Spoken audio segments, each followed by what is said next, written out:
E eu dou prosseguimento aqui ao texto de Mateus 9, semelhantemente ao que tinha acontecido no texto anterior do Gerazeno, que aqui em Mateus é mais curto um pouco, eu pedi licença para ir para o texto de Marcos. E ficamos lá mais de uma semana, uns 10 dias, no louco da montanha. Está tudo aí no meu YouTube, na sequência. Todo o comentário de Mateus de janeiro de 1923 para cá está todo gravadinho aí, são centenas e centenas à sua disposição. E o pessoal que está seguindo, que pena que eles não podem falar com você agora, mas o pessoal que está seguindo está fazendo o melhor negócio da vida, assim, todo simples, acessível, é uma sequência disponibilizada e de um conteúdo libertador, iluminador, clarificador, extraordinário. É uma pena que você seja doente de ansiedade, angustiado, não consiga ficar um minuto quieto nem parado, pareça o gadareno, andando de dia e de noite para lá e para cá, numa ansiedade brutal, dioturna, aflitiva, perturbada. É uma pena, porque quem tem conseguido fazer o esforço inicial de parar uma hora e ficar aqui comigo, meu Deus, logo, logo, essa hora parece em poucos minutos, logo, logo a pessoa chega ao final e diz: puxa vida, que pena que acabou, tomara que chegue amanhã. Não faça isso contra a sua vida. É como o que Jesus disse em relação ao privilégio que os discípulos dele estavam tendo de ouvir o evangelho que ele estava anunciando. E ele disse: eu o repito, porque eu estou pregando a mesma palavra que ele falou. Ele disse: quantos reis e governadores e poderosos e pensadores e sábios e filósofos não quiseram ouvir o que ouviste e não puderam.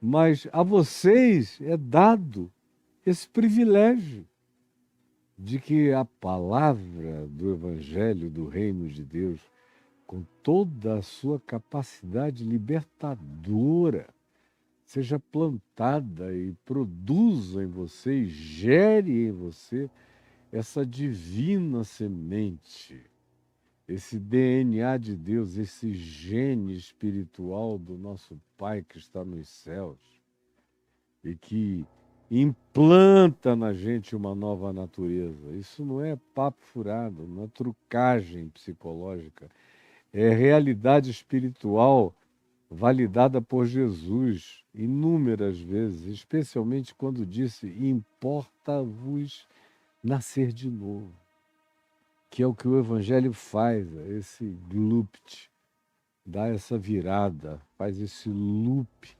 você se enxerga, faz o que Sócrates propôs e todo mundo entrou em pânico, que é: conhece-te a ti mesmo. O Evangelho provoca, preste atenção, provoca a necessidade desse autoconhecimento. Porque uma pessoa que viva só da cara para fora, nessa pessoa jamais haverá evangelho.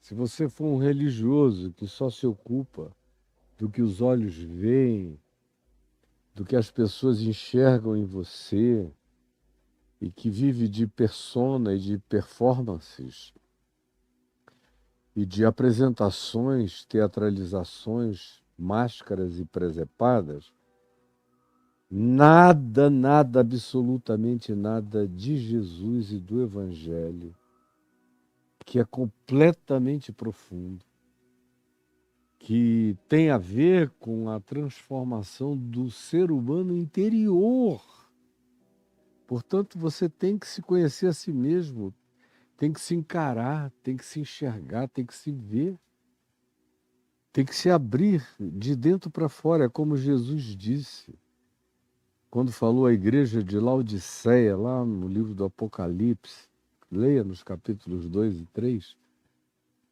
quando ele diz à igreja em Laodiceia: eis que eu estou à porta, preste atenção, estou à porta e bato do lado de fora, ele, Jesus, fora da igreja.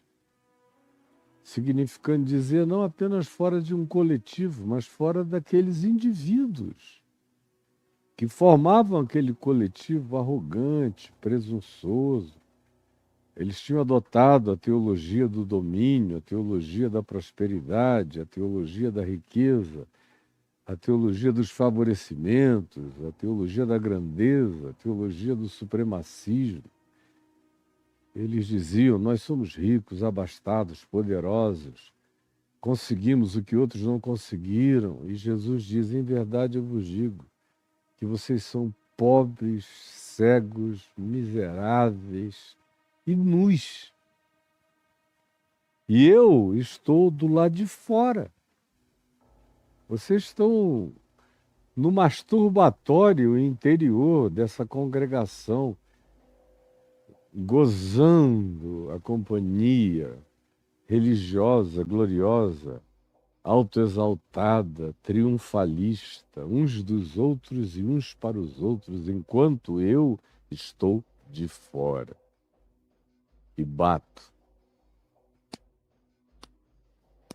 E aí dentro dessa congregação, desse coração, dessa mente, houver alguém ainda e abrir a porta da mente, da cognitividade, se fizer uma abertura, como é o caso aqui de Marcos 9, na sua referência em Mateus 9, na sua referência de Marcos 2, de 1 a 12, quando os amigos fizeram uma abertura no telhado onde Jesus estava para baixarem o leito do amigo, se aí é onde você está e a porta é batida de fora para dentro, porque Jesus não está do lado de dentro.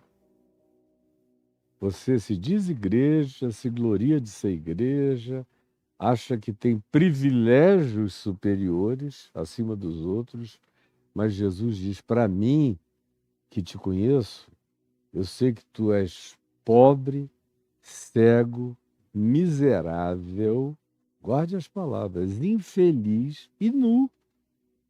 Embora tu estejas rico, abastado, poderoso, dominador, supremacista, para mim, tu és o que não é. Tu és o ente que se dessignificou por inteiro. Preste atenção. E ele está batendo porque ele está fora. Significando dizer que só você pode abrir pelo lado de dentro. Só você.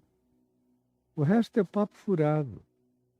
Alguém que prometa que vai abrir seu coração de fora para dentro, mentira.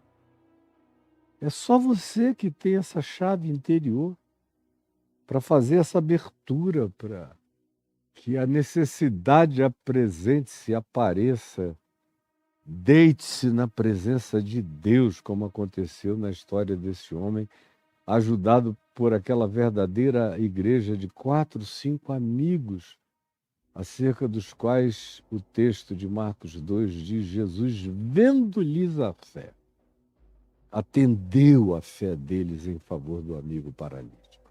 Sobre isso está tudo gravado e foram dias de falas aplicadas. É só você ir recuperar tudo para o seu benefício. E aí ontem eu perguntei, deixei uma questão da semana passada para ontem, ou de terça-feira para ontem, ou para quarta-feira, que foi: quem perdoa os seus pecados? E foi sobre o que eu falei no nosso último encontro, de quarta-feira, aliás. Quem perdoa os seus pecados? E eu comparei sobre as diversas tratativas psicológicas de resolver o problema da angústia, da culpa, das dissociações interiores, dos gaps que vão crescendo, das bandas que vão se partindo, das esquizofrenias gradativas que vão acontecendo na placa tectônica da alma que vai se afastando, e você encontra só os estremecimentos, as angústias aflitas e não sabe nem o que é tudo aí dentro do coração. Porque não tem quem perdoe os teus pecados. E não adianta transferir a culpa para o avô, para a avó, para o pai, para a mãe, para as figuras parentais todinhas, para a cultura familiar, para a sociedade, para o Estado, para a igreja, como você faz tão convenientemente, sem se enxergar. Tanto mais quanto haja pessoas para quem você transfira a culpa, pior para você. Ou também há aqueles que sofrem de uma miserável e horrorosa autopiedade, autovitimização, coitado de mim, e não se admite, não se enxerga nunca, por isso não será curado jamais. Porque, como a gente tinha visto nos dias anteriores, é muito evidente que a enfermidade desse paralítico tenha sido de natureza psicossomática. Uma desordem, um distúrbio, um transtorno de natureza mental. Por isso, Jesus começa o processo inteiro de desenquirquilhamento dele, ensimesmado, fechado, encaramujado há anos, tendo perdido todas as suas capacidades de movimentação, de mobilidade, entrou num estado de paralisia crônica, engessada, tudo nele tinha parado há anos. E agora, imediatamente, instantaneamente, Jesus cura o homem. Mas a primeira coisa é dizer, filho. Aqui em Mateus ele diz, tem bom ânimo.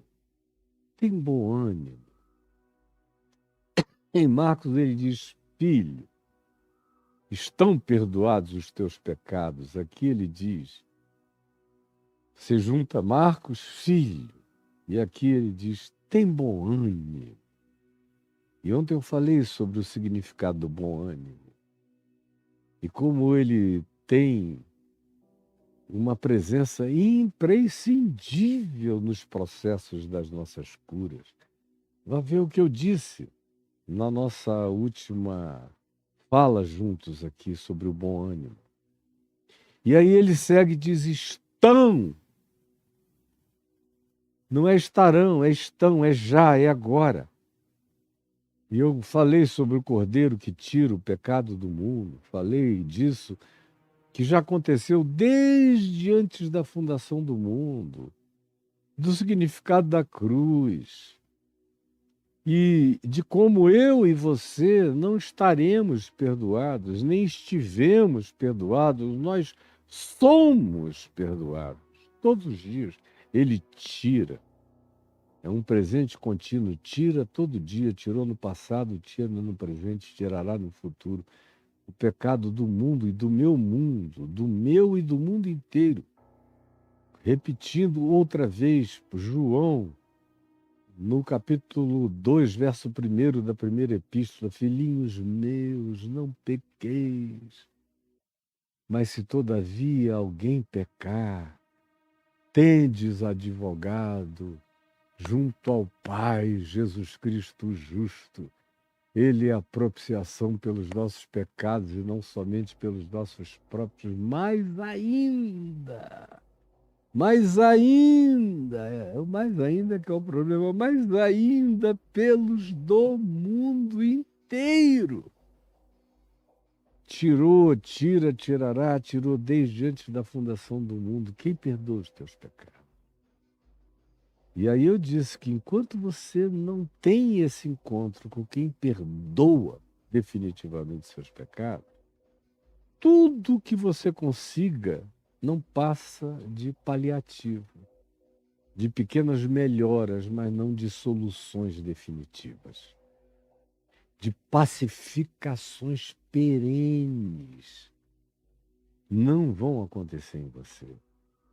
E aí eu disse mais ainda. Eu disse que eu aprendi para mim que o Filho do Homem tem sobre a terra autoridade para perdoar pecados. Jesus diz sobre si mesmo. Ou não sabeis que o Filho do Homem tem sobre a terra autoridade para perdoar pecados? Por isso é que ele perdoou os pecados do paralítico. Ou não sabeis? E eu disse que o que o Evangelho diz, o que Jesus diz é: assim como o Pai me enviou, também eu vos envio. E ele me enviou para perdoar pecados. Aliás, o nome de Jesus é: Ele salvará o povo dos seus próprios pecados. Ele é o Cordeiro que tira o pecado do mundo. Filho, estão perdoados os teus pecados. E o Filho do Homem recebeu a autoridade de perdoar pecados. E assim como o Pai me enviou, também eu vos envio. Disse aos discípulos: por isso, ao ressuscitar, disse: recebei o Espírito Santo. Se de alguns perdoardes os pecados, ser-lhes-ão perdoados. Isso foi no Evangelho de João. Agora o apóstolo João, já idoso, muito mais enraizado nessa consciência e praticante dela por décadas, diz na primeira epístola dele: se vocês virem alguém pecar, não para a morte, não aquele pecado de uma raridade praticamente inencontrável, inconcebível, de tão rara que é. Se vocês encontrarem alguém que pecou não para a morte, peçam ao Pai que lhe perdoará os pecados por uma intercessão de vocês. É por isso que o irmão de Jesus, Tiago, também diz para nós perdoarmos os pecados uns aos outros e orarmos uns pelos outros para que sejamos curados. É tudo entranhado, entrelaçado numa lógica espiritual tão nítida que eu não sei como você consegue tentar negar. E quando eu tomei posse disso, bem novinho no meu ministério, na minha fé, nos últimos 50 anos, eu venho ajudando e dizendo no olho das pessoas, como eu digo nos teus olhos, se no teu coração houver arrependimento profundo, consciência, se você não tiver vergonha de enxergar-se a si mesmo, de conhecer-se a si mesmo, eu te digo, perdoados estão os teus pecados. E você pode receber a sua cura. Cura em todos os níveis.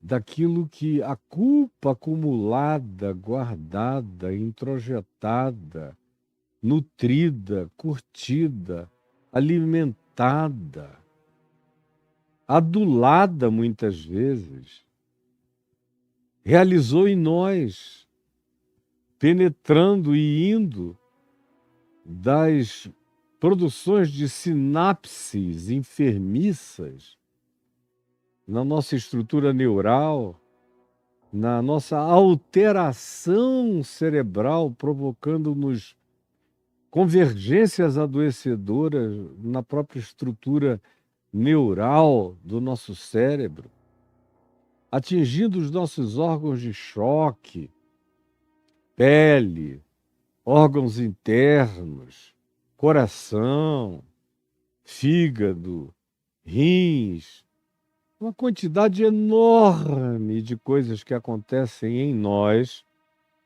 por causa das nossas desordens psíquicas, mentais, das nossas angústias, dos nossos medos, das nossas fobias, da nossa culpa, do latejamento constante da falta de perdão.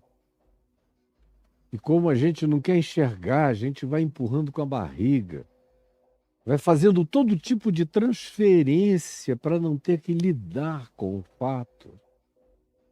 E enquanto isso não acontecer, você vai continuar no casulo, amarrado, mesmo que os amigos façam todo o esforço, coloquem você na presença de Jesus, como o texto aqui narrativamente o faz, mas se você não chegar, não apenas através da abertura que outros fizeram para criarem o acesso a você, mas você tem que chegar com a mente e o coração abertos para acolher. Filho, filha, tem bom ânimo, tem bom ânimo. Perdoados estão os teus pecados. E aí isso é tirado com a mão. E eu contei várias histórias, estão todas gravadas aí para ilustração do que eu estou dizendo, resumidamente. Então eu concluí, depois de falar 2 dias, 3 dias sobre isso, mais de 2 horas e meia só sobre esse tema, dizendo, e especialmente no nosso último dia, que para concluir essa etapa da cura desse paralítico, eu queria ainda dizer e afirmar por que Jesus disse: levanta-te, depois de dizer estão perdoados os teus pecados, disse-lhe: levanta-te. Claro, ele era paralítico, o primeiro sinal para alguém que está num processo de imobilismo profundo é a mobilidade. Tem que se colocar em movimento, tem que abrir a porta, tem que sair de casa, tem que deixar o leito, tem que se desatar, tem que jogar as cobertas para fora de si, tem que se levantar. Do contrário, nada aconteceu ainda. Levanta-te. Toma o teu leito, porque chega de tu seres carregado pelo leito. Agora é hora de tu carregares o leito, o teu e o de outros. Esse tempo de ser carregado acabou. Agora é o tempo de você carregar aquilo no que você era carregado. E agora é tempo de você carregar os que já te carregaram o tempo todo, a vida inteira. Amigos e familiares. Pessoas que nesse ambiente da casa tanto nos adoecem frequentemente. Muitas das nossas doenças não são bacteriológicas nem virais, são doenças relacionais. São doenças adquiridas pela disfuncionalidade familiar, relacional, psíquica, na troca de energia. São energias negativas entre pai e mãe que filhos absorvem profundamente desde sempre.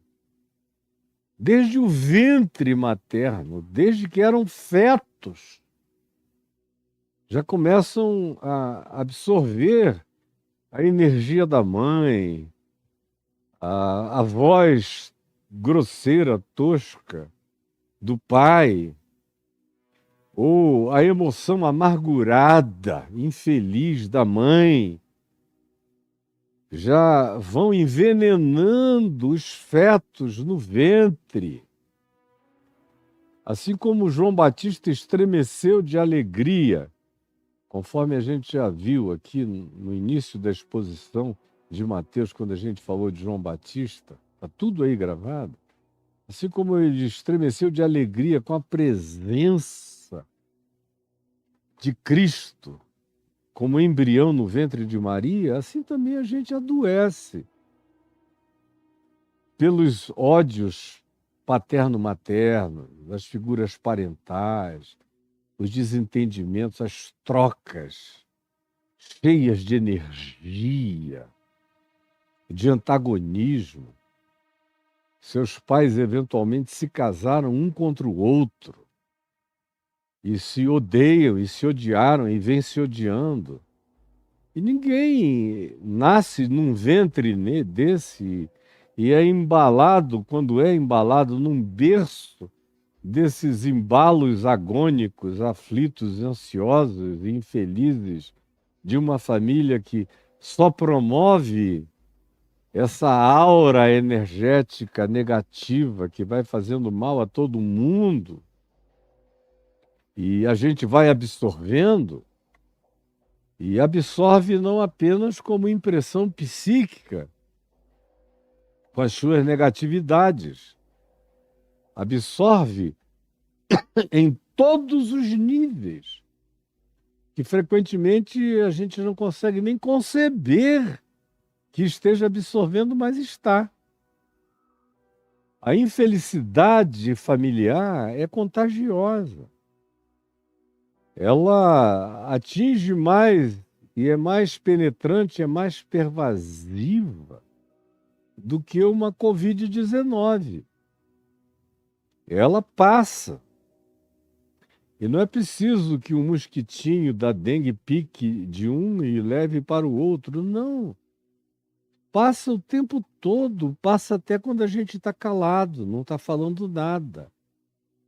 Às vezes é o silêncio que mais grita. É uma animosidade tão horrorosa, familiar, onde as pessoas se proíbem de falar, resolvem se vingar usando os instrumentos do silêncio, uns contra os outros, e vão se machucando, vão adoecendo, vão mudando toda a estrutura, vão criando uma arquitetura de perversidade. E ainda tem a realidade dos vasos comunicantes, porque os vasos se comunicam nas nossas relações variadas no corpo e no ambiente familiar. A gente vai contagiando uns aos outros. Quando é uma família cheia de amor, de graça, de perdão, de justiça, de equidade, de verdade, de bondade, de misericórdia, isso tudo sara, cura, faz bem, melhora o sistema imune, faz você se tornar uma pessoa com uma resistência a tudo, infinitamente superior ao que você poderia imaginar. Agora, para o mal também, especialmente para o mal, porque, infelizmente, as casas, as famílias, onde reina a paz, onde há filhos da paz, são poucas.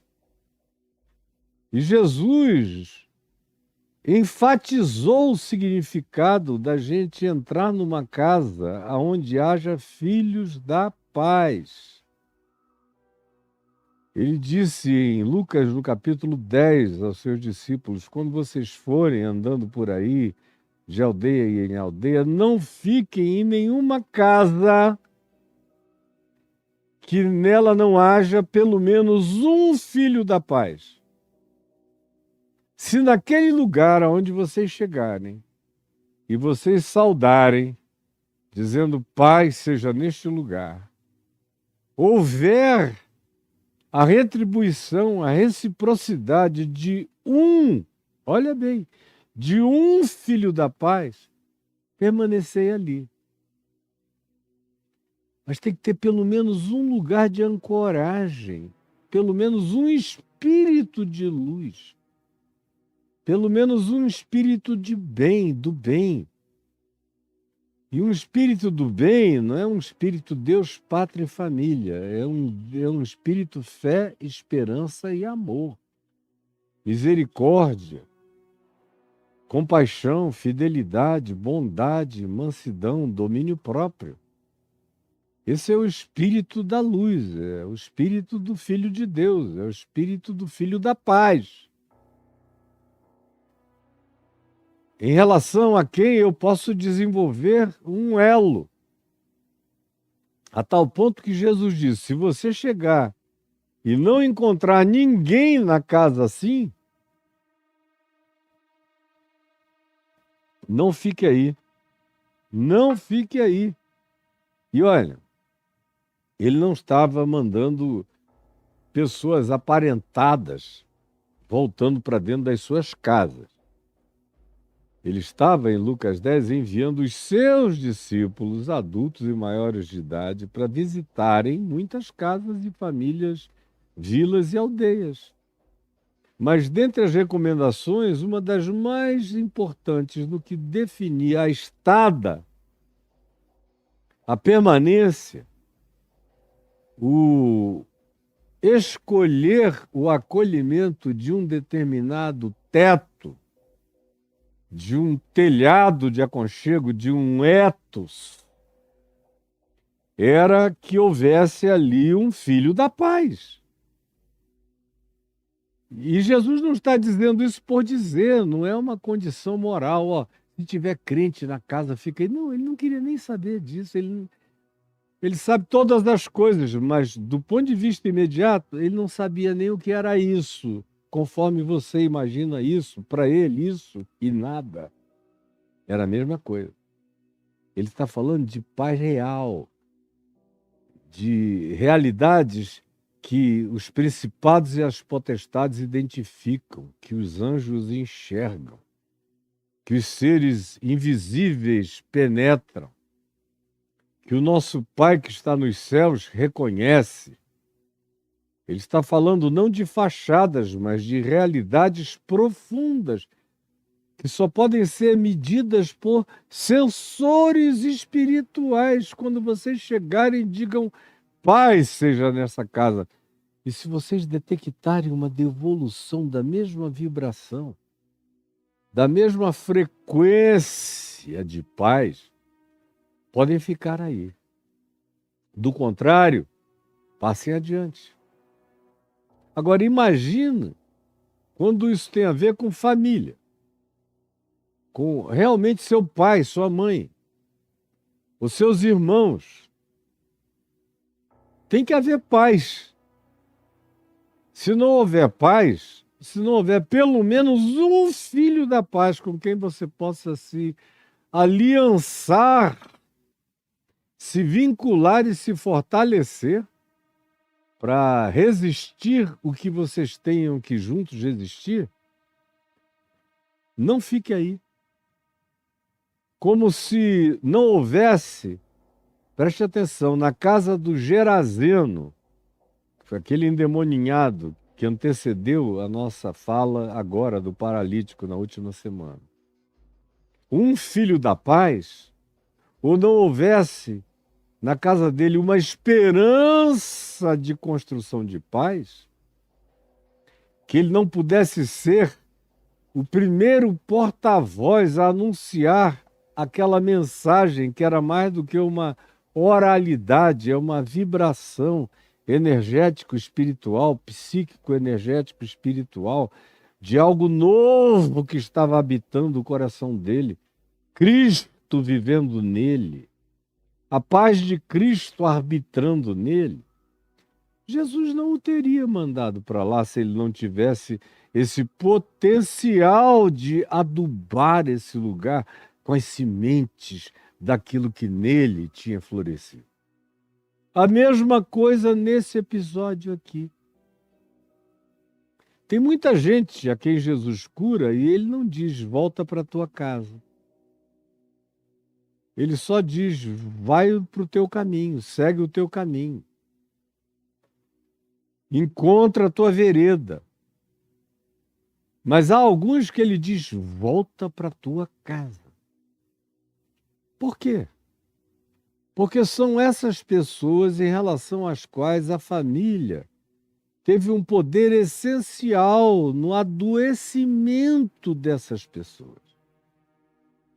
E que agora elas voltando cheias de perdão, como é o caso desse homem, sem culpa, pacificado, desamarrado, colocado em estado de mobilidade total. Ou como foi no caso do Gerazeno, livre dos demônios, vestido em perfeito juízo, sentado aos pés de Jesus, para quem Jesus diz: não, não vem comigo não. Melhor para ti é voltares para tua casa e contares a eles tudo que Deus fez por ti. Foi o que ele fez. Embora, tendo feito isso, ele não tenha ficado lá. Ele estava tão tomado, tão possuído por aquela palavra da Boa Nova, que no caso do Gerazeno, que é o episódio anterior, em Mateus 8, se diz que ele foi, e depois de pregar em casa, de anunciar em casa a bondade de Deus, ele foi por todas as Decapólis, pregando em todas aquelas 10 cidades e contando a bondade de Deus, a boa nova, a graça, o amor, o acolhimento, o perdão, a libertação dessa doçura de Jesus que fizera aquela maravilha por ele. E aqui é a mesma coisa. Muito provavelmente esse homem era um doente da família. Nós, preste atenção no que eu estou lhe dizendo, e eu estou fazendo questão de falar bem devagar. Nós somos pessoas, na maioria das vezes, que adquirimos as nossas enfermidades na família. É um centro irradiador de doenças emocionais, de travamentos afetivos, de bloqueios sentimentais, de sepultamentos de esperança e de significado para viver, porque o pai parece nos odiar, a mãe parece nos querer mal, ou eles juntos na sua soma parecem achar que nós somos uma desnecessidade pesada e preocupante enorme para a existência deles, que sem nós passariam melhor muitas vezes, ou várias vezes. É assim que você percebe as circunstâncias e as situações. E a gente não raramente fica doente da cultura da família da gente. Da cultura que vocês acabam chamando, ou foi apelidado no meio religioso evangélico, de maldição hereditária. Como se fosse uma coisa mágica, que viajasse de um para o outro por osmose. E eu tenho vários livros que eu escrevi há 30, 40 anos atrás, no tempo que isso era moda para todo lado, mostrando a idiotice dessa afirmação.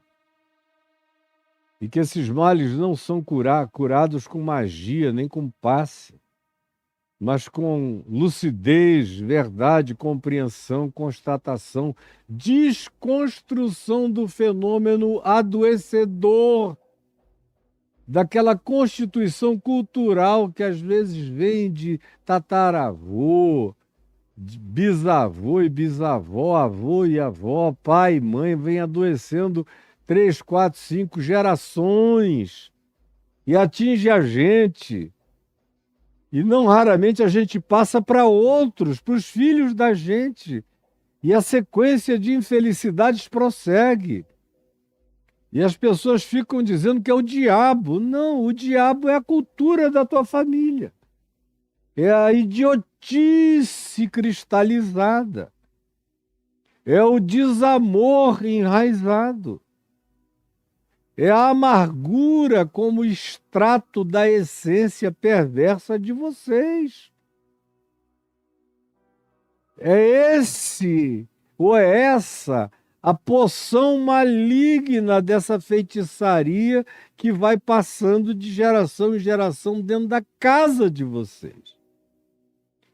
E a gente vê as repetições acontecerem, os fenômenos em recorrência contínua. Por isso Jesus diz, vai para a tua casa. Porque muito provavelmente esse indivíduo tivesse enfermado na família. E Jesus conhecia muito bem esse significado de uma família legal, boazinha, de gente boa, mas que tem um poder de desconstrução enorme da gente. Porque ele próprio, Jesus, teve essa experiência. Aqui em Marcos, no capítulo 3, se você ler, você vai ver, tem que ler lá em Marcos 3. Tem que ler que chegou a notícia para a mãe de Jesus e para os irmãos de Jesus que ele não tinha tempo para comer, nem para beber, nem para dormir, que ficava curando gente de dia e de noite, que as multidões se atropelavam à porta dele e que ele não parava de fazer o bem dioturnamente. Tinha virado uma espécie de gadareno celestial, fazendo o bem o tempo todo, de dia e de noite, libertando gente para todo lado. Aí Maria e os irmãos disseram, está escrito em Marcos, no capítulo 3. Maria e os irmãos dele disseram, ele está louco, vamos prendê-lo. Imagina só. Meu pai e minha mãe, olha que eu era doido, mas meu pai e minha mãe nunca tiveram uma atitude dessa de dizer, e se tivessem tido, teriam muitas e fartas razões para o terem feito. Nós vamos prendê-lo. Como às vezes acontece. Essa semana eu visitei uma pessoa muito amada, que a família teve que tomar uma ordem e dar, e criar, e construir uma documentação que criasse a plausibilidade do retiro dele do ambiente social cotidiano para uma clínica, porque ele não estava conseguindo cuidar dele próprio. Então, isso pode acontecer. E não é raro que aconteça. Mas nos dias de Jesus isso não existia. De modo que as pessoas também não tinham muita alternativa de mudarem de casa. Não era tão fácil assim. Frequentemente eram famílias grandes habitando um lugar pequeno. E vocês imaginam a dificuldade sempre de muita gente morar junto, socado num lugar pequeno. Como a troca fica muito mais intensa ainda. E Jesus, como eu ia dizendo, sabia exatamente dessas dificuldades que a família significa. Porque, como diz Marcos 3, Maria e os irmãos disseram, vamos lá, e foram. Não ameaçaram só, não, foram. Foram e chegaram. Preste atenção, foram e chegaram. E o que é que fizeram? Jesus estava dentro de uma sala, cercado de gente, dentro e fora da casa.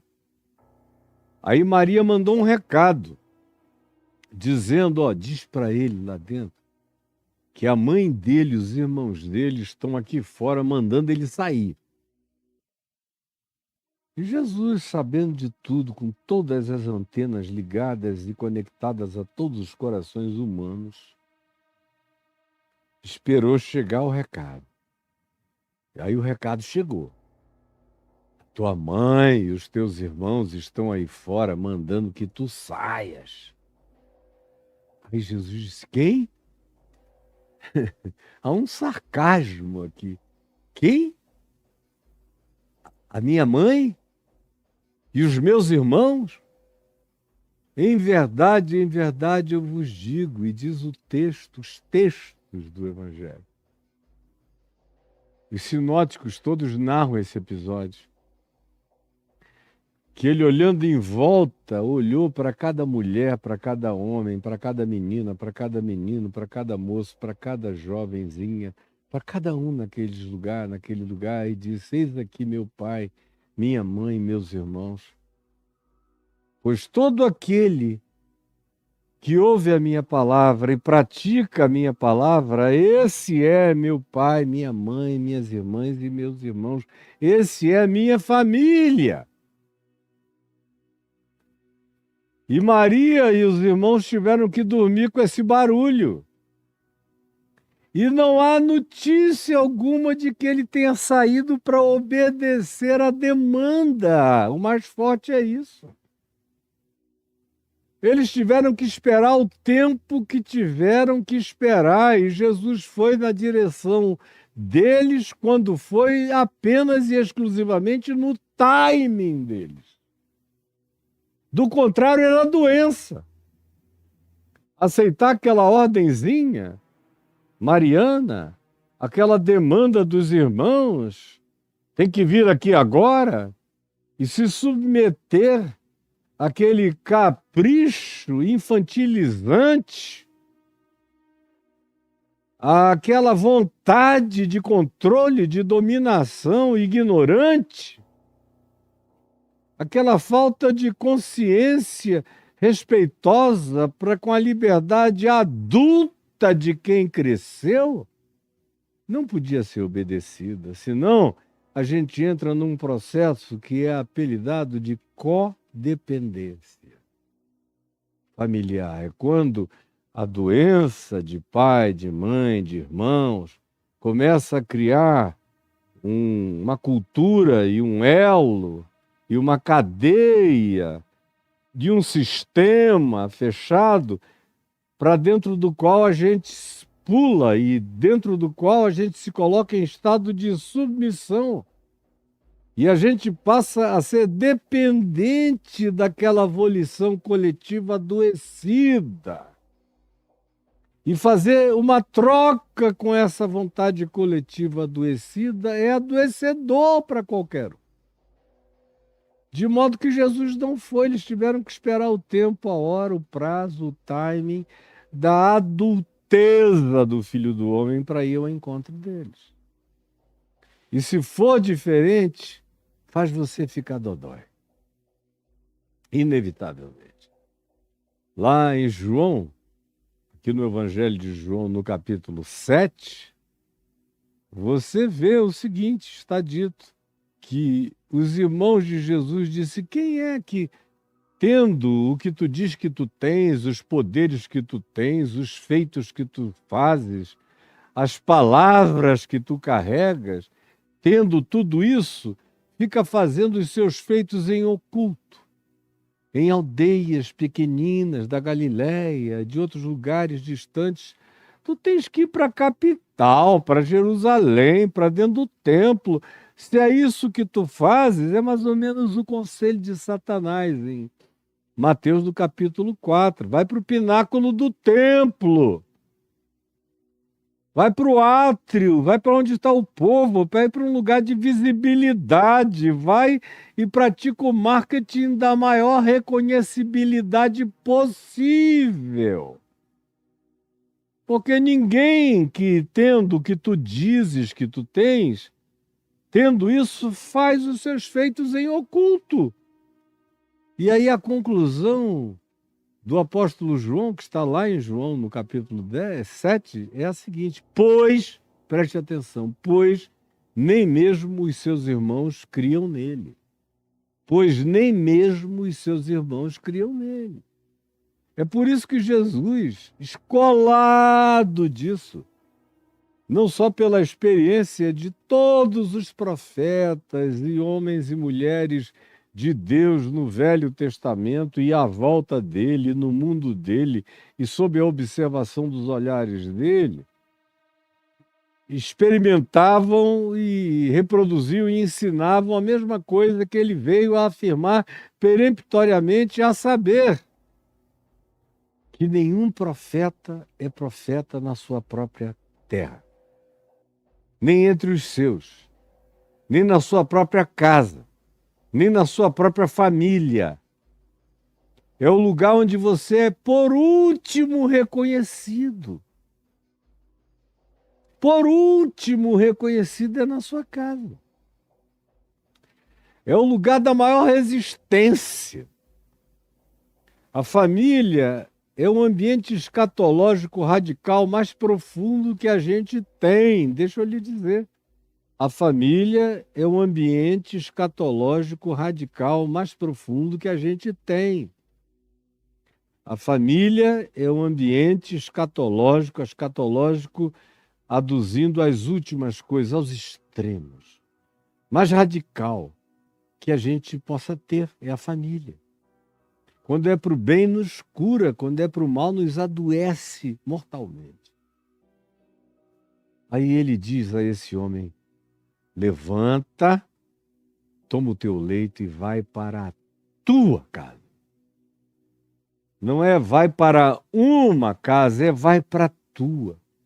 Onde estão teus vínculos, onde estão as pessoas que viram você ir perdendo os movimentos, que viram todo o seu processo de imobilismo, de paralisia. Vai e abre-te lá. Vai e mostra-te. Vai e apresenta esse novo olhar, essa nova cara, essa nova atitude, essa nova liberdade, essa nova mobilidade, essa nova saúde, esse novo modo de ser. Vai e mostra e revela.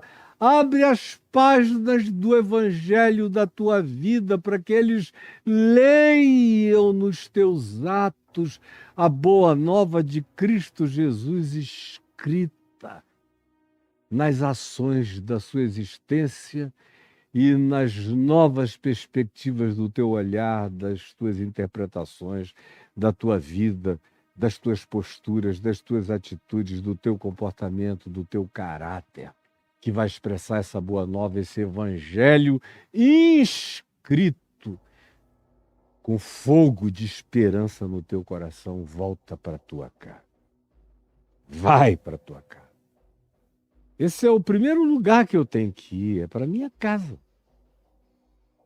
Na esperança de encontrar lá um filho da paz. O problema é quando a gente volta para casa e só encontra lá não os filhos da paz, mas os filhos de outro P.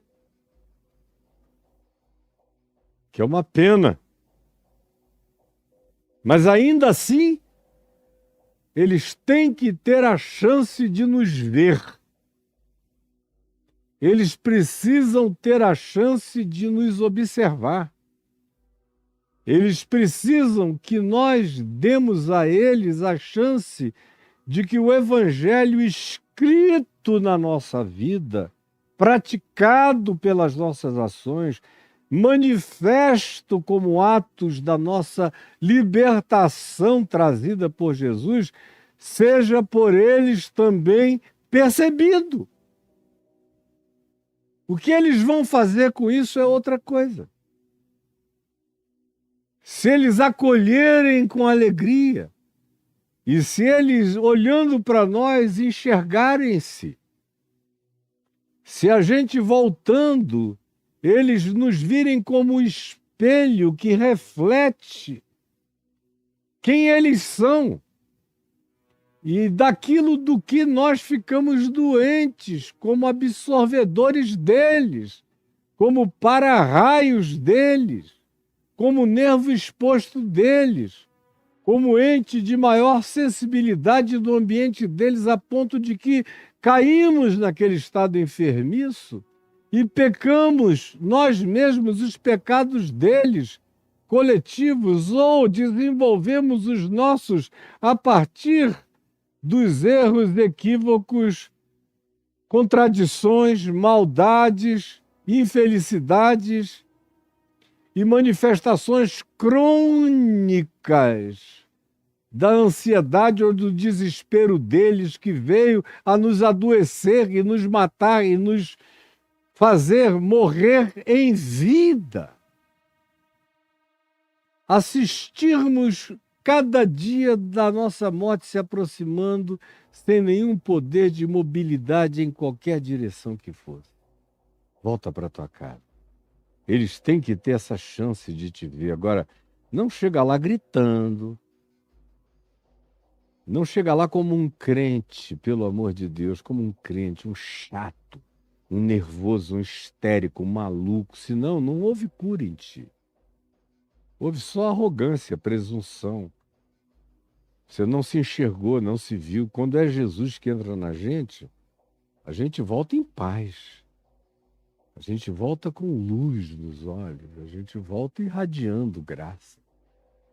A gente volta contagiando vida. A gente volta como um choque ambulante do Evangelho do amor de Deus.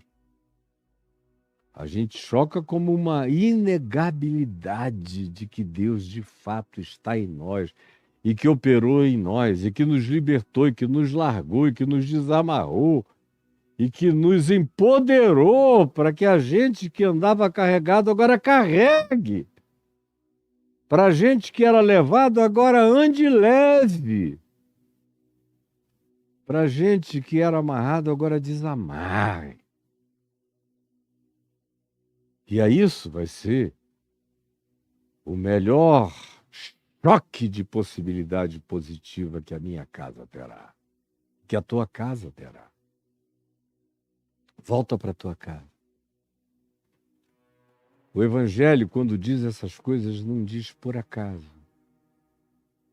Não descreve um tratado sobre psicodinâmica familiar, mas nos ensina o caminho da cura, o caminho das soluções, e aonde habitam as sedes das nossas enfermidades, tanto quanto onde habitam potencialmente as sedes da manutenção da nossa cura, ou aonde estão os lugares mais nevrálgicos para os quais a minha nova presença no Evangelho, nascida de novo e regenerada, vai produzir a esperança da transformação, o choque da graça, que pode acordar a minha família inteira e todos à minha volta.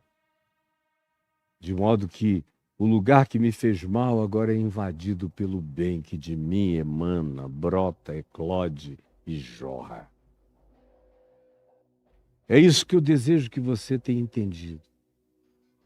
Antes que o nosso tempo acabe, antes que a nossa hora termine, é isso que eu espero que você tenha entendido.